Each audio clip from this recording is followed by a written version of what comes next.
Hello students, welcome to the next class of the physics. In the last few lectures, we have discussed about the differentiations as well as how to apply the derivative theorems in some of the physical problems. Okay? And also we have discussed about the integration. What is the integration process? Now, in the today lectures, we are going to discuss about the theorem of the integrations. As we have done in the differentiation. जैसा कि हमने differentiations में किया था कि theorem की थी, derivatives की कुछ एक थ्योरम थी, उनके बेसिस पर हमने ये किया था some of the numerical have to be a solved one. So today we are going to the same things, but these theorem will be implemented in the integrations. So let's start.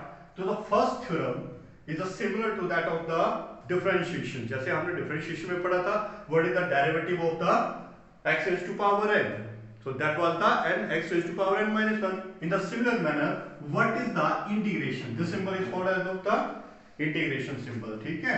तो यहाँ में पूछा गया है integration of x raised to power n किसके बराबर होगा? तो that value comes out to be what? X raised to power n plus 1 upon n plus 1. जैसे कि डेरिवेटिव में हमने थ्योरम स्टडी की थी कि भाई derivative of x raised to power n किसके बराबर होता है? इन द सिमिलर मैनर यहाँ पे हमें पूछा गया कि x raised to power n का इंटीग्रेशन बताओ. किसका इंटीग्रेशन पूछा गया? x raised to power n का इंटीग्रेशन. ठीक है. साथ में एक और फंक्शन याद रखना है. जैसे हम डेरिवेटिव में मल्टीप्लाई करके उस बेसिक फंक्शन का फिर से डिफरेंशिएशन लेते थे, उसी तरह से इंटीग्रेशन में डिवाइड करके इस बेसिक फंक्शन का फिर से क्या होगा? डेरिवेटिव लिया जाएगा. उसमें मल्टीप्लाई करके डेरिवेटिव लेते थे, लेकिन इंटीग्रेशन में क्या होता है? डिवाइड करके उसका डेरिवेटिव लेते हैं. तो derivative will cancel out each other. ये दोनों वैल्यू सिमिलर हो जाएंगी, तो this value will comes out to be x raised to power n plus 1 upon n plus 1. So that is the final result for the integration of x raised to power n dx. Is that clear to everyone? Similarly, what is the integration of the constant? So constant का जो integration होता है, that will be equivalent to the x. Is that clear? Derivative में हमने पढ़ा कि भाई derivative of constant किसके इक्विवेलेंट होता है? That will be equivalent to the zero. क्यों? क्योंकि भाई डेरिवेटिव फंक्शंस था किसी एक पर्टिकुलर इंस्टेंट पर वैल्यू निकालना कि with respect to the time के पोजीशन में कितना चेंज आ रहा है. लेकिन इंटीग्रेशन प्रोसेस क्या होती है? इंटीग्रेशन प्रोसेस होती है उन्हीं छोटे छोटे इंटरवल्स को सम अप करना, ऐड कर देना, सारी टोटल वैल्यू निकालना हमारे पास. ठीक है. तो टोटल वैल्यू जो है इसकी कांस्टेंट की इंटीग्रेशन जो हो जाएगी वो किसके बराबर आएगी? x के इक्विवेलेंट है. Similarly, integration of 1 upon x, we have studied this in the derivative. Derivative of log of x किसके इक्विवेलेंट होता था? 1 upon x. तो 1 upon x का इंटीग्रेशन किसके इक्विवेलेंट हुआ? log of base e x.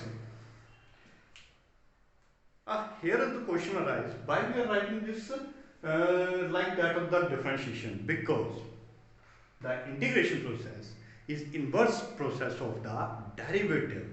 हमने स्टार्टिंग में क्या पढ़ा कि भाई जो इंटीग्रेशन की प्रोसेस होती है वो क्या होती है? डेरिवेटिव का रिवर्स प्रोसेस होती है, इनवर्स होता है उसका. तो देखो log of e का डेरिवेटिव लिया था वो किसके बराबर आया था? इंटीग्रेशन 1 upon x के बराबर. तो इंटीग्रेशन अगर हम ले लेते हैं तो भाई इंटीग्रेशन 1 upon x किसके बराबर हो जाएगी? log of x के बराबर हो जाएगी.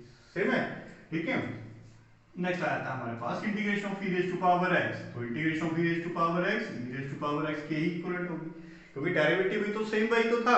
ठीक है. If you do not watch the video of the derivative, first go to there. ठीक है. मैं लिंक डाल देता हूँ डिस्क्रिप्शन में. तो सबसे पहले उन थ्योरम्स को वॉच कीजिए, तभी आपको ये समझ आएंगी. डिवाइड इसको आप फिर से कर लेते हैं भाई.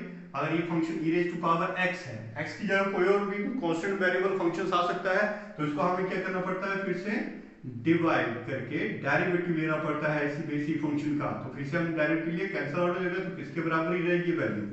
e raised to power x. जहां पे भी हम इंटीग्रेशन ले रहे हैं उन सभी में ही ये रूल फॉलो होता है. ठीक है. चाहे आप इसको कर रहे हो, इसको करेंगे, इसको करोगे, इसको करोगे. ठीक है. सभी में यही रूल फॉलो होता है. हम यूजुअली इसको क्यों नहीं लिखते हैं?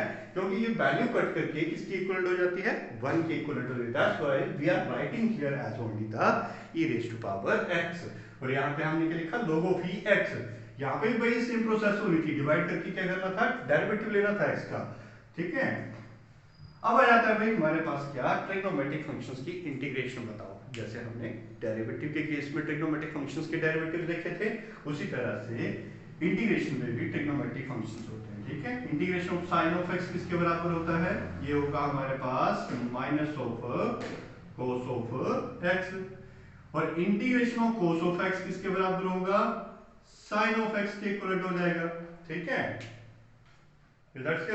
क्योंकि डेरिवेटिव में ये उल्टे होते हैं, उसी तरह से हम इसको लिख रहे हैं। मैं बताता हूं आपको डेरिवेटिव और इंटीग्रेशन कैसे आएगा। फिर आता हमारे पास क्या? Integration of secant square x. याद करो, इंटीग्रेशन किसका डेरिवेटिव था? सीकेंट स्क्वायर किसको डेरिवेटिव करके आ रहा था? tan को डेरिवेटिव करके सीकेंट स्क्वायर बन रहा था। तो सीकेंट का इंटीग्रेशन किसके बराबर हो जाएगा? tan के बराबर आ जाएगा। भाई सेम वही तो बात है, कोई डिफरेंट नहीं है।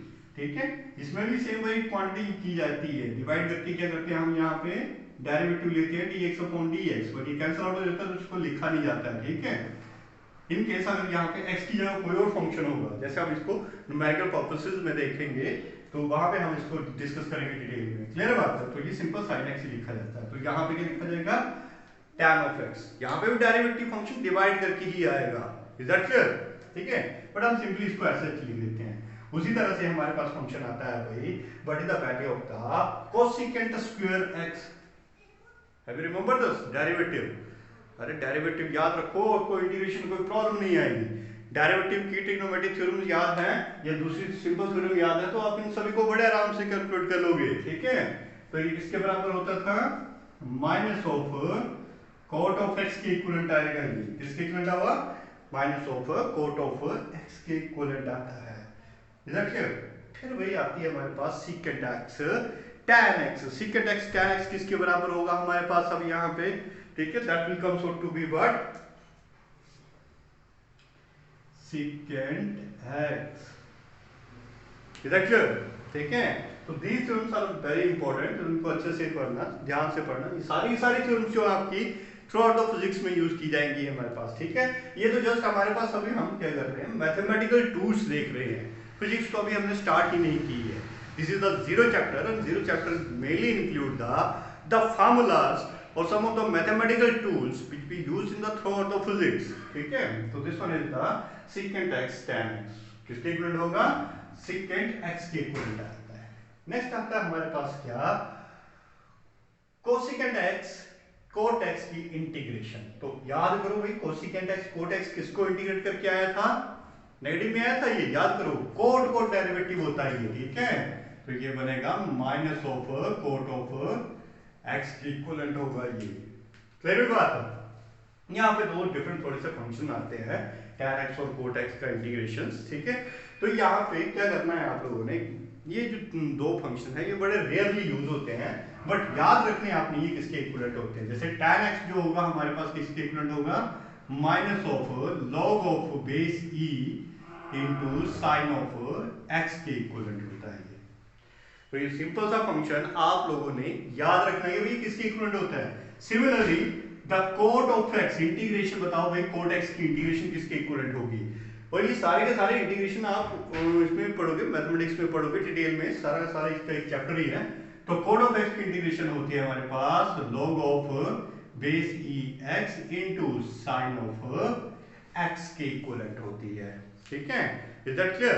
अच्छा एक मिनट, सॉरी, यहाँ पे हम छोटी सी गड़बड़ करके, ये sin x के इक्विवेलेंट नहीं होता है, ये होता है हमारे पास cos ऑफ x के इक्विवेलेंट होता है। ठीक है, तो these are the theorems related to the integrations, and we will use this whole theorem in throughout the physics, either you are studying in the +1 class or in the +2 class। And now यहाँ पे देखो, मैंने अभी बोला कि भाई integration of derivative दूसरे से इनवर्स होते हैं, तो उसी चीज के ऊपर हम स्ट्रेस देते हैं। जैसे मान लो derivative of sine of x हमने किसके इक्विवेलेंट बताया था?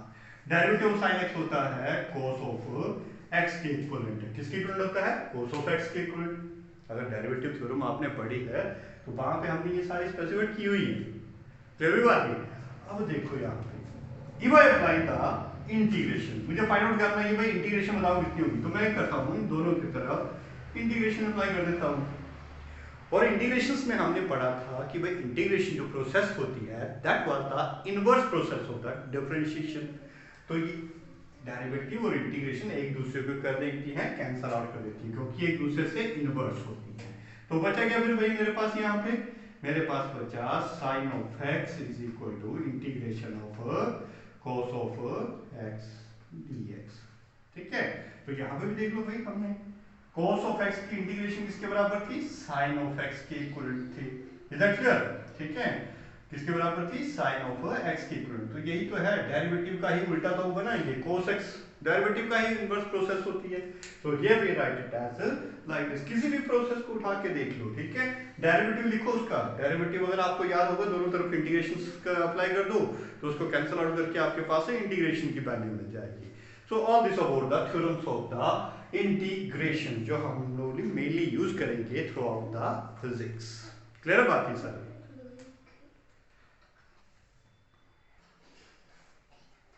ओके, अभी हमने क्या डिस्कस किया, इंटीग्रेशन की थ्योरम डिस्कस की। ठीक है, now we are going to discuss about the how to imply, ठीक है, how to apply that theorem in the physical problem.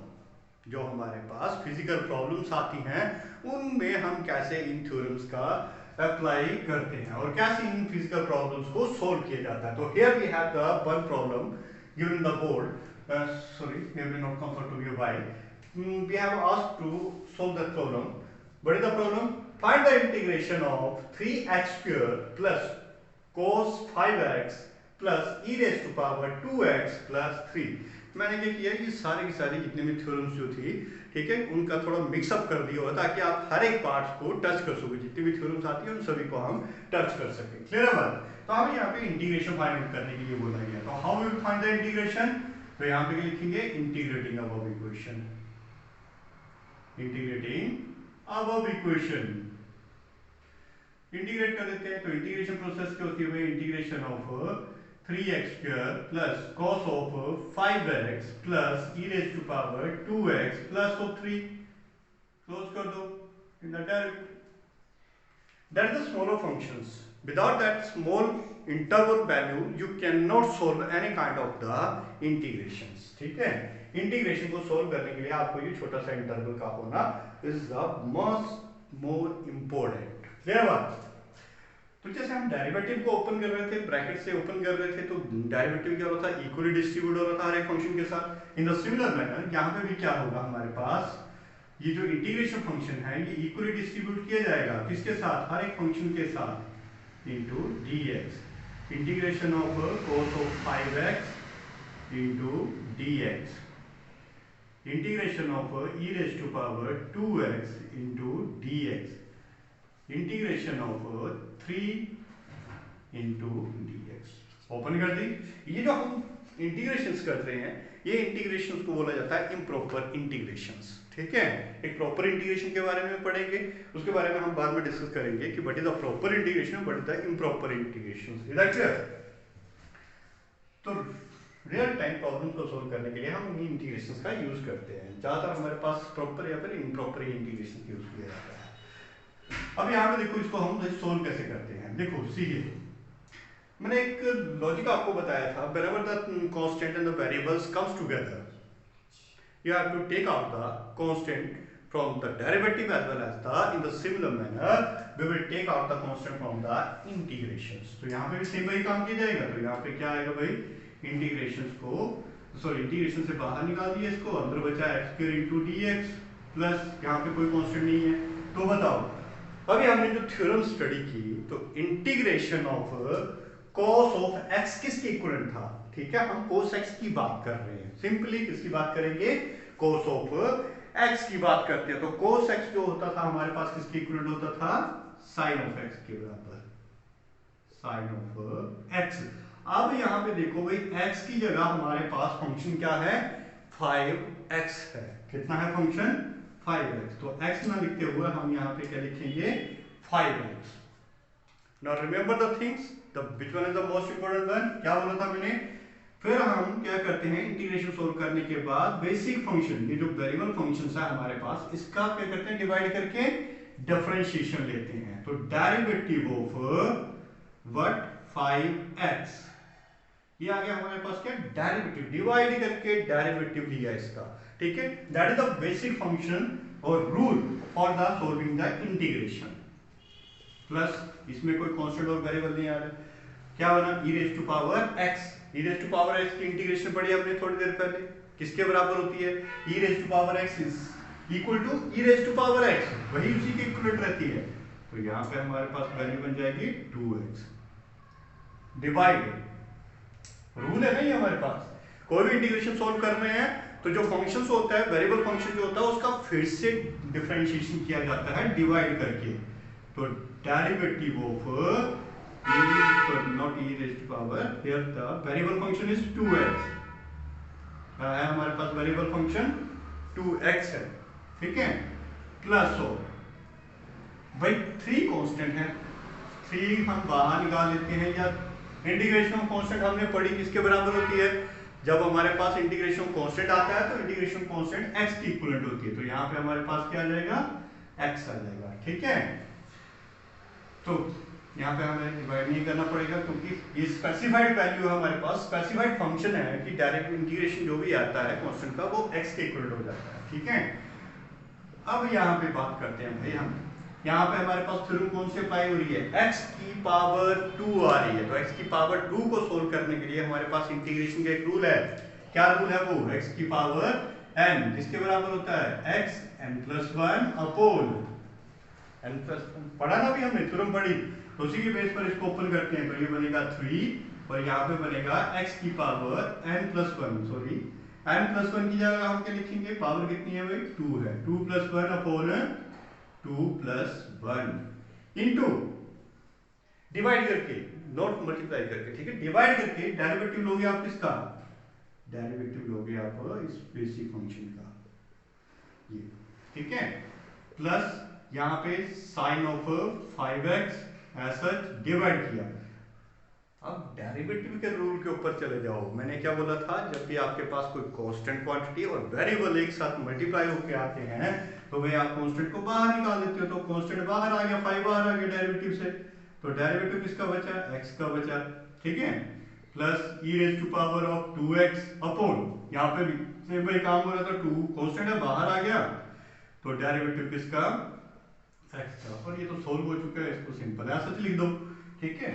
So here we see that कि dx cancel out, dx से cancel out, यहाँ पे भी dx से dx cancel out हो गया, तो हमारे पास जो वैल्यू बचेगी 3 इंटू x की पावर 3 अपॉन 3, 2+1 3 बन गया, तो यहाँ पे बनेगा sine of 5x upon 5 plus of e raise to power 2x upon 2 plus of 3x.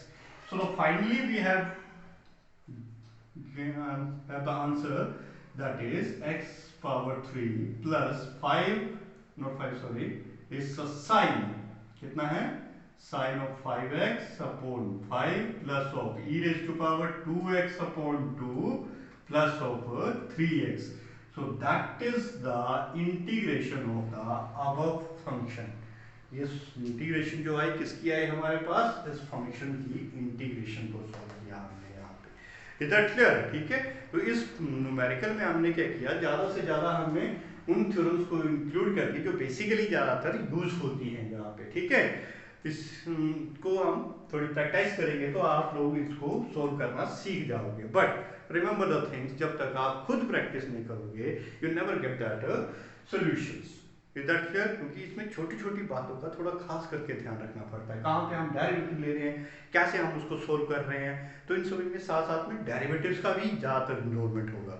Derivative अगर आप लोग अच्छे से पढ़ लोगे तो यहाँ पे कोई दिक्कत नहीं आएगी आपको, क्लियर हुई बात ये।